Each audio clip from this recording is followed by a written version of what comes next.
Danny, ace-7 offsuit. Danny's in relatively late position. He's in the cutoff. Alaei makes it 1,500. Nadya, suited connectors. We said she was going to have to get involved. Looks like she's getting started here. She does on the button, making the call. Ace-queen again for Bonomo. Calls. Unlucky for Danny. Bonomo's woken up with a dominating ace. 3 to the flop. King 10-8, a pair of spades. Everyone's missed. Justin's got the best hand with the biggest ace. He checks over to Danny, who checks as well. Nadya's in position to bluff at this if she wants to. She does not. 4 clubs on the turn, giving Nadya a pair. That 4 did hit Nadya, but the way the pre-flop action went, Justin's still likely to think his ace-queen is good. And he fires 4,000. Danny folds. Nadya wanted to play 3-4. Now she's got a pair. We know she could win this hand if she can pull the trigger. It's a pretty risky proposition on this type of board. And so she just calls. She thinks her 4s might be good, and she's right. The river. Ace of clubs, a bad card for Nadya. Pretty unlucky that Justin hit one of his outs on the river. Nadya was the favorite going into that last card. He bets 10,000. Nadya's trying to get a read on Justin. You're not going to get it from looking at him. You have to look at the way he played the hand. I don't know. I just have a feeling you have nothing. You have to think about what kind of nothing could Justin have called a raise pre-flop with that doesn't beat a pair of 4s. If anything, Justin's the kind of player who can give off body language to make you think he has nothing.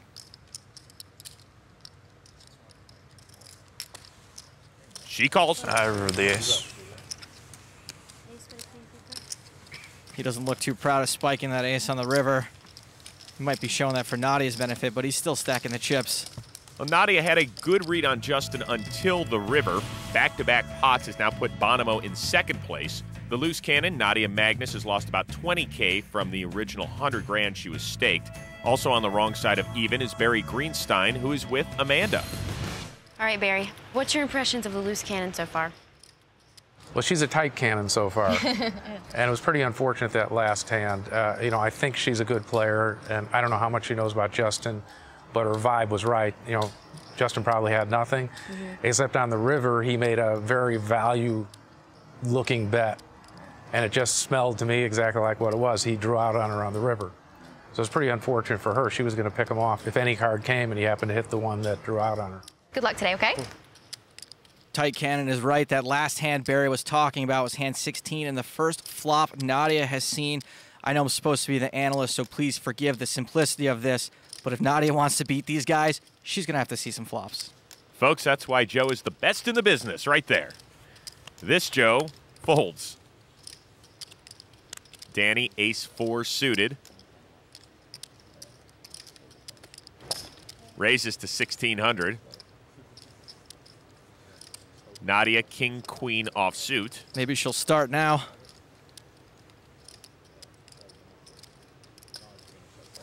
She calls. 2 flops in a row for Nadya. Action folds around to Jason Mercier. He's out.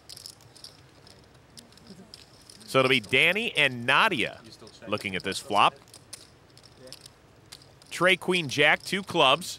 Nadya's flopped the best hand with top pair. Danny's out of position, and he's only got ace high, but he did have the lead going into the flop. Danny fires 2,300.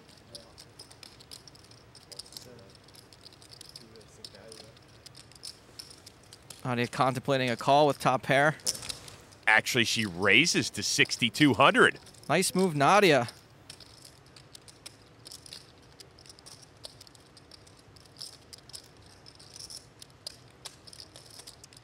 What does that mean? Some poker players employ the stare down. Nadya prefers the congenial smile. Gets Danny to fold. Ta-da! First spot. She may want to save powerhouse intimidation tactics like that smile for later in the game. First she was giving me the stare down, and then she broke into a smile. Can't really figure that one out. Ah, the dreaded stare down smile. Not what Danny's used to seeing in high stakes games. Nadya gets off the schneid. More when we come back. Aww.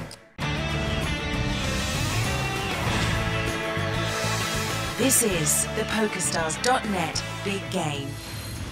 Welcome back. Do you think you can beat this game? For a chance to be a loose cannon and play on the big game this season, log on to PokerStars.net. There are free qualifying tournaments every day. Now let's get back to the action. This is hand 20 out of the 150 we will play this week at the big game.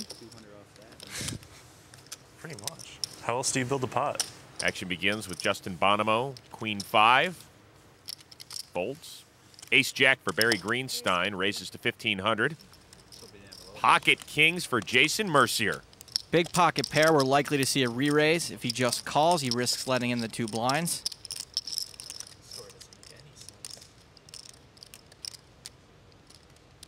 There's the re-raise to 4,900. Cada folds, so does Danny, so does our loose cannon. Ace-Jack isn't a great hand to call re-raise with. Barry noticed that. Look at that, looks like Jason started construction on his chip castle. More building materials. And multicolored as well. That's what I like. I would never decorate like that at home, but here it's okay. It's already ugly green carpet. Hand 21 starts with Barry folding and pocket kings again for Mercier. He's got 2 kings who can live in his little castle now. He raises to 1,400. Cada folds. Danny's out on the button. Our loose cannon doesn't like her hand. And Bonomo folds. Should I use my one time here? King something. No. King. It's kings. Kings. That's it. Well, the odds of getting kings on consecutive hands is almost 50,000 to 1. Actually, it's 48,400, but apparently it's no big deal for Jason Mercier. Now, if he gets to the 3rd straight hand, I'm walking out of here. I don't think our calculator goes that high. Joe Cada folds. Danny Alaei also out of the way. The loose cannon, Ace-6. Nadya's in late position with an ace. Raises to 1,500.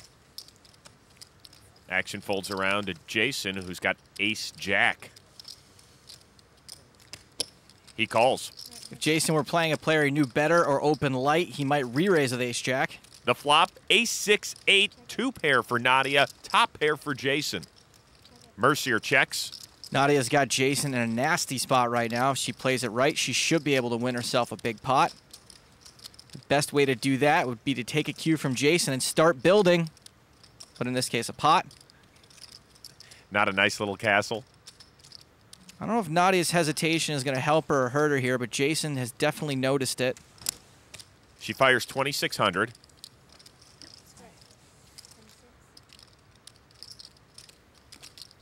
Trying to interpret her hesitation. Jason makes the call. So far, that pump fake has worked out. The turn is the 4 clubs. Jason checks. That 4 changes nothing. I'm sure Nadya still thinks she's good. Let's see if she continues to try to build this pot.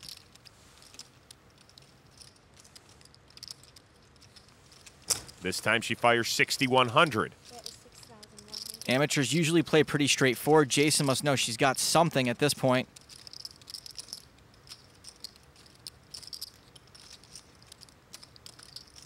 Jason calls. Jason's strong ace is going to be good here a lot of the time.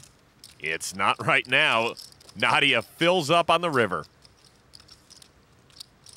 Jason checks. Nadya knows she's got this hand locked up. Right now she's got to figure out what the right size value bet is to get maximum action from Jason.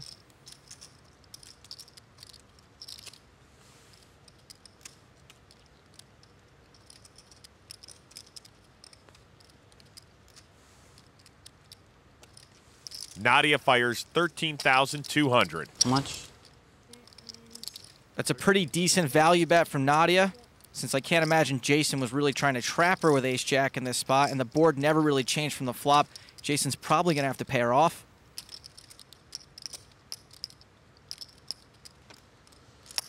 Oh, man. Looks like all kinds of alarms are going off in Jason's head.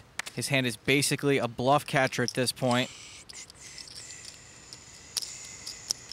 He's having a seriously hard time letting go of this one.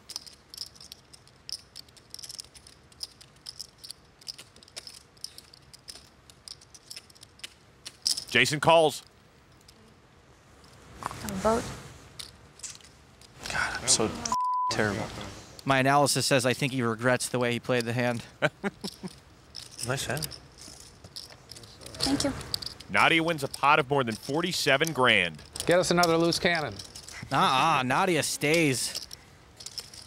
Haven't you seen those James Bond movies with the beautiful Russian spies? Hey, just call me Nadya KGB. That'll do it. It's not a view to a kill, but a killing on that hand. And for the first time, Nadya is working with a profit. See if she can hang on to it when we come back.